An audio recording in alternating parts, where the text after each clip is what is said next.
taking the extra base on a missed cutoff, being in position to back up a teammate, providing vocal leadership. These are just some of the aspects of baseball that don't necessarily grab headlines.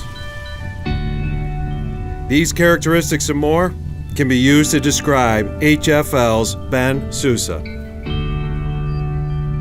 To be honest, the first time I met Ben when he was like an 8th grader, he had the same attributes, the type of kid that would, after a practice, would shake your hand and would do everything right in practice. And I've just watched him physically just get bigger and stronger and become a better player.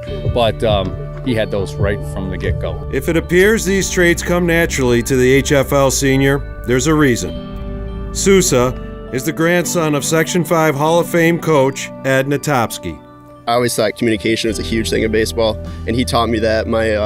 Especially my uncle, he was a catcher over at Virginia back in the day, and he always taught me just stay vocal, stay communicating with your fielders, and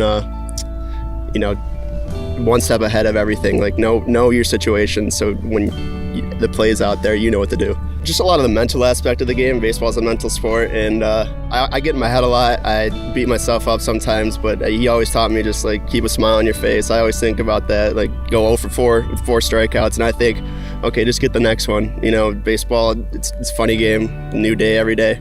So it's helped me become a stronger baseball player in that aspect. Is the mental, don't beat yourself up, because if you beat yourself up, you're gonna struggle. And if you bounce back, awesome.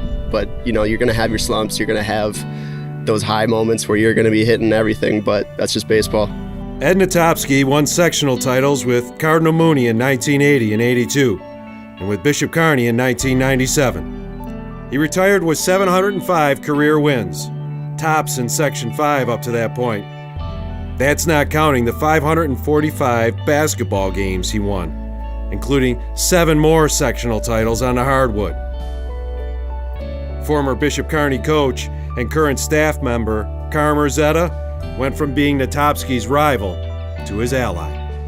Ed and I go way back. When Ed was coaching at Cardinal Mooney and I was coaching here at Bishop Kearney, Ed's teams were so fundamentally sound. And it doesn't surprise me that his grandson would have the same kind of fundamentals, because Ed's teams were difficult to beat because they never beat themselves.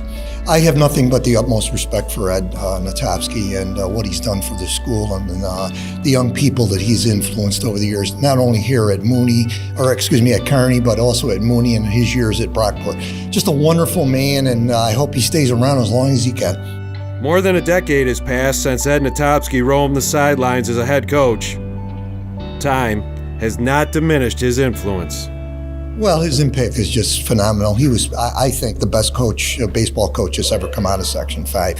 And again, it was because of the kind of teams he had and the way he treated his players, and his players performed on the field. His impact on Kearney baseball following me when I got out continued, over the years. And Ed is an idol for, I think, a lot of young coaches. They should try to emulate the kind of coach that Ed was. Just a marvelous man and a very close friend. His impact is enormous. And anyone who's played, I went to Brockport High School and I played against him when he was coaching. And I've never been fortunate enough to coach against him. But when Ralph Clapp was that coach here, I used to come out to the games when Coach Nietopski would be here, because I was looking at 2 legends. Both of them are legends of baseball, and Coach Nietopski is something that we all aspire to be like, and I'm just fortunate to have his 2 grandsons.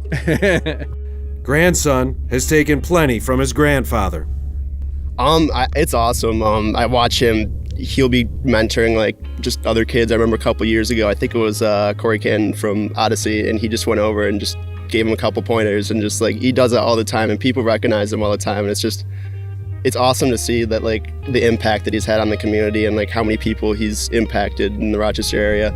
So I know I just kind of look up to him. He's my role model, my biggest role model, and I aspire to be like them. I get a lot of my playing style from him. So yeah, it's been pretty cool watching that growing up, just seeing all those people who know him, all those people that he's touched in his life, and it's all coming together. Ben's younger brother, John, moved up to varsity this season. They're both amazing young kids, and they know the game. and they do everything right. They're a coach's dream. Anyone who coaches would love to have both those kids. Well, I mean, he's changed a lot of people, like helping them further their career in like college baseball, like minors, majors, whatever. It may come as a surprise that Ben Sousa's first choice was not baseball.